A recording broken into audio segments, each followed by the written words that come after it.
So for the second part of this problem, what we want to do is create a model to fit our simulated data, then create a 3D plot in order to showcase our findings. So the first step is to import num as np.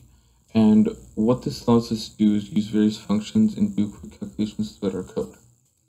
Then we want to import from the SciPy library, so from SciPy.optimize, so the optimize module, we want to import minimize, which this will allow us to minimize the sum squared error for our model when using the Penrose inverse method. And now we want to focus on our graph. So we want to import from the plotly library, so from plotly and the subplots module, we want to import make subplots. And then also from the plotly library, we want to import graph objects, so plotly graph objects as geo. And what this will allow us to do is choose what type of graph we want to create. And then we also want to be able to change the characteristics of our graph. So what we're going to be doing now is importing from the plotly library, but we're going to be importing plotly.io. So import plotly.io as PIO. And since I said that we want to change some of the characteristics of the graph, one main thing that we want to do is change the background from a lighter color to a darker color. So the way we're going to do that is use pio.template.default and make that equal to plotly_dark.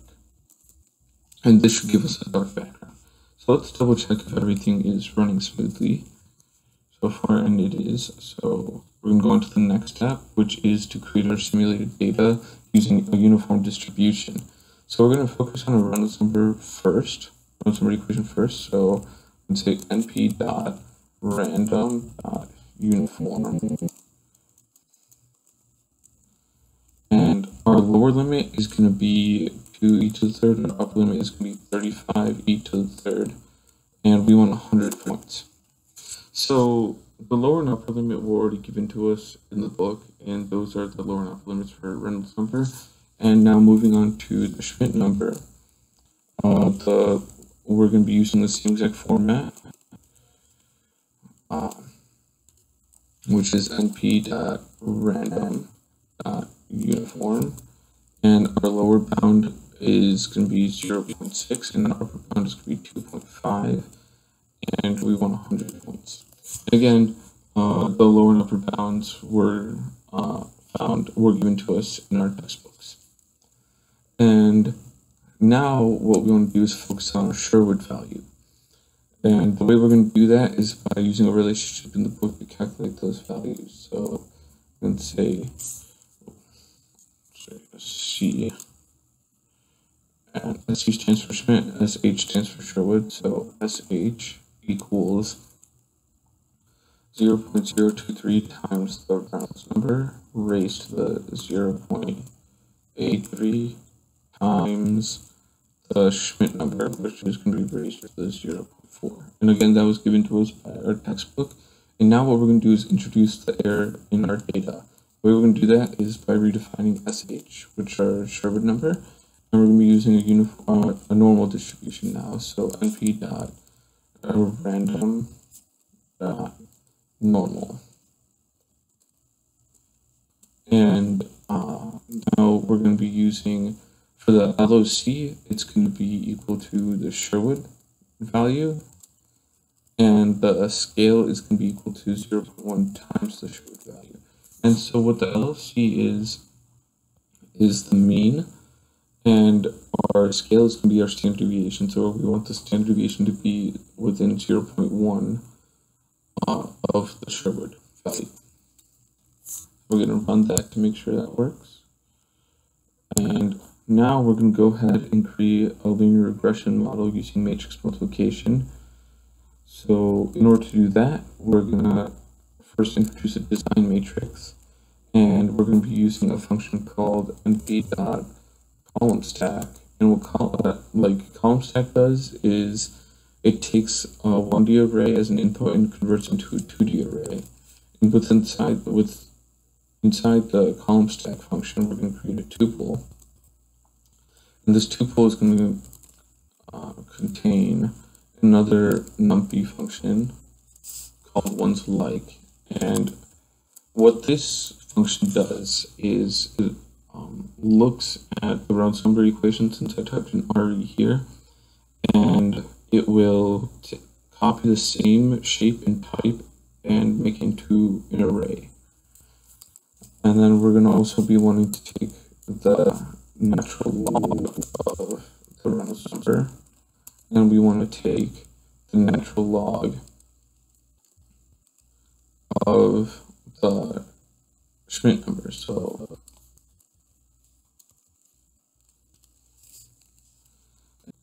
now what we want to do is create our unknown matrix, which will have no coefficients or exponents, and we're going to label it B. And we're going to set that equal to np.lin, just linear algebra, and we're going to be using the inverse function.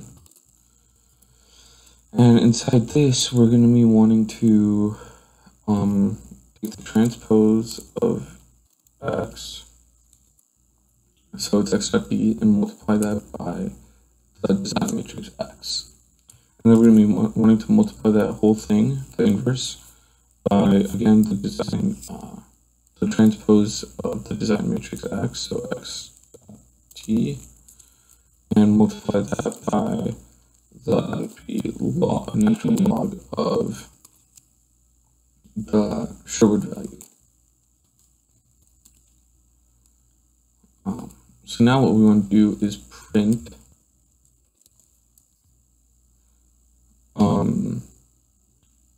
the array B and the exponential version of the first value in the B array.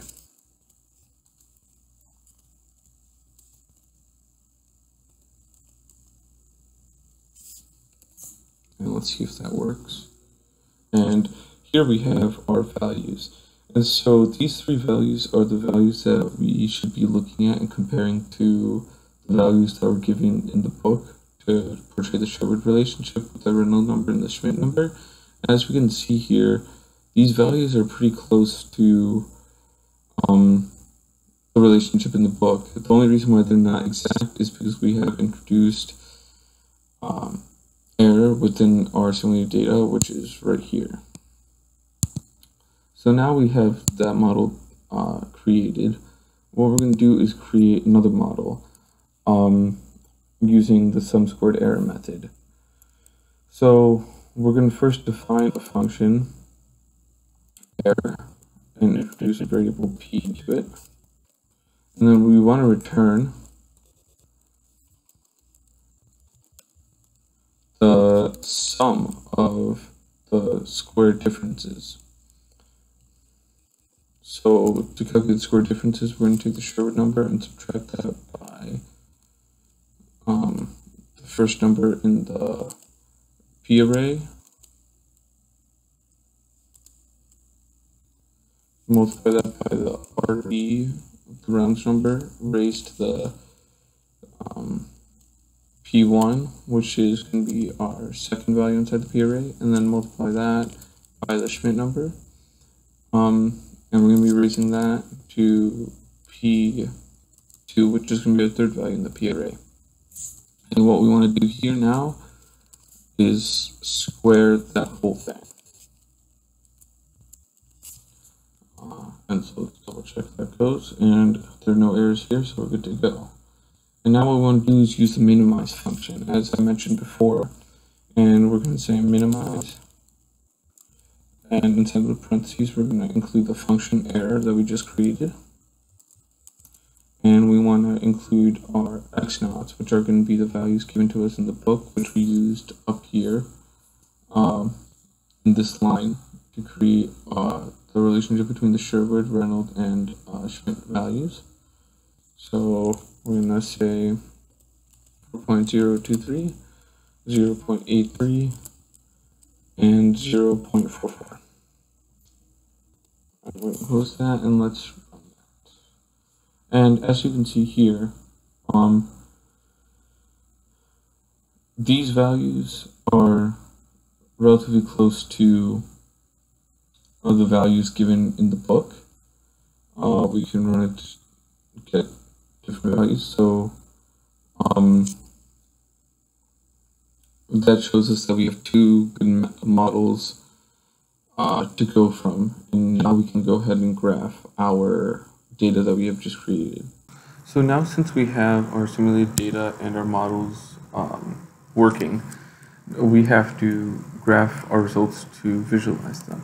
And so we're gonna shorten make subplots by labeling fig. So fig equals make subplots. And now we're gonna code our graph. So we're gonna say fig dot add underscore trace, and then graph objects scatter 3D, x equals re, y equals sc, and z equals sh, and then our mode is going to equal markers. Our marker size is going to equal 3. Our marker color is going to be equal to sh. And now what we want to do is create our grid based off the models we've created. So we're going to focus on the RE grid, Reynolds number grid, and the SG grid, which is going to be the Schmidt grid.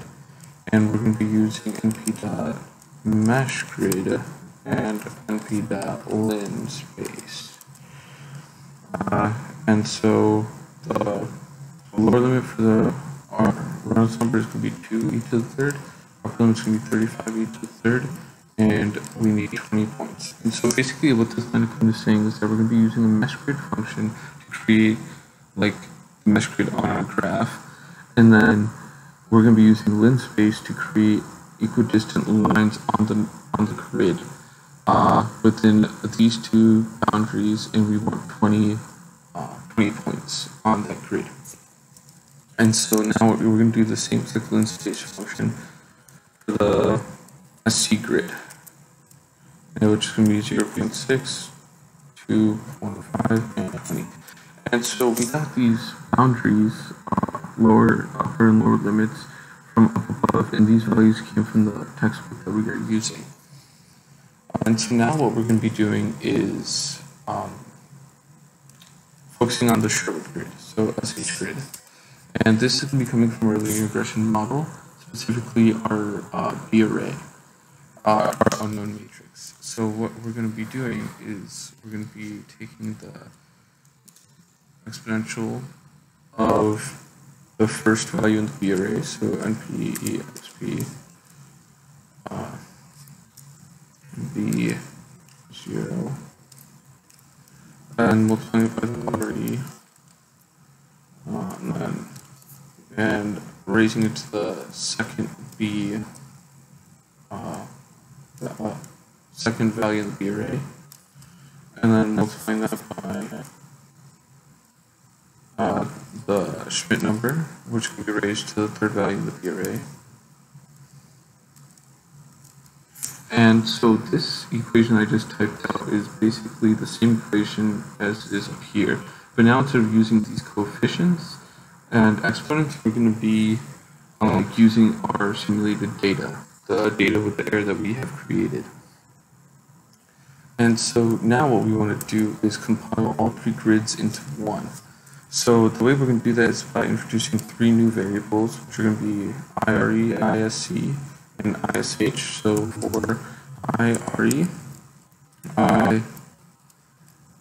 ISC, and ISH in zip RE grid SH grid or I want to put SC grid first and then SH grid. We will go ahead and add that to our graph. So we're going to say fig dot add trace, and then graph object scatter 3D, and our X is going to be labeled IRE, Y is going to be labeled ISC, and C is going to be labeled ISH. Then we want to remove the lines because we're making a grid, so lines, and then we want our line color to be equal to gray. So there's a little bit of contrast when we're reviewing the graph. And we're going to go ahead and run that to see if there are any errors there. And it seems like there is an error.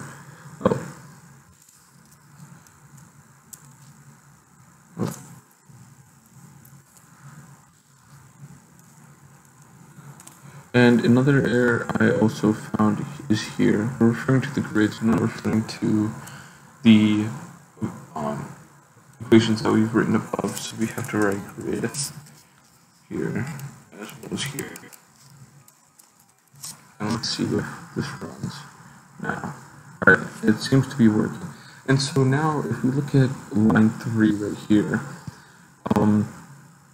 what's going on is that the SC grid is being held constant while the RE grid is being able to be adjusted. And since we need all 3 grids and we can't have one grid constant, we're going to have to copy and paste all this code and change that line. So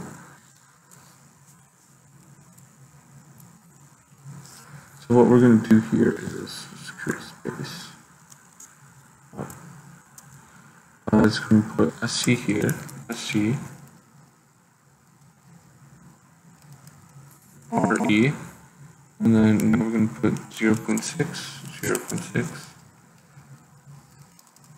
2.5, 2 to the third, and 35 E to the third. And I also found another error while fixing that. So now what we just did here is flip flop where RE and SE grid were in the line, in this line, and we had to change the upper and lower limits as well to correspond with the variable name. So we're just going to double check that works. Everything's good to go. And the last thing we want to do is include axis titles and delete the legend because we really don't need a legend for this graph. So what we're going to say is fig update layout, and we're going to say width equal to 800, height equal to 800, and then scene equals the ICT dictate, and we want the x-axis, so x-axis title equal to RE, and what we're going to do, RE,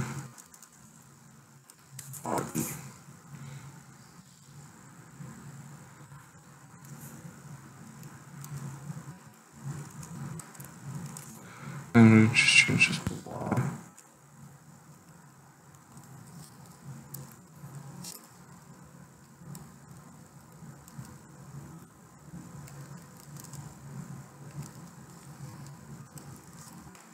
And we're going to label z-axis SH.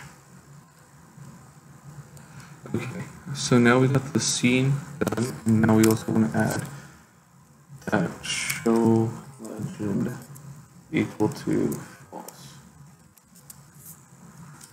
And let's see if this code runs.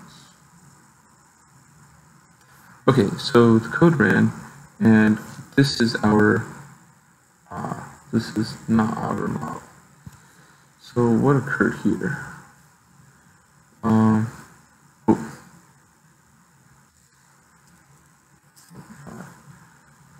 Let's see if that helps. Yes. And so I had a quick typo up here. I put 25 instead of 2.5. But this is the graph that we needed. So the mesh grid is our model, and the data points are assuming the data points with air. And this is what our result will be for this specific problem.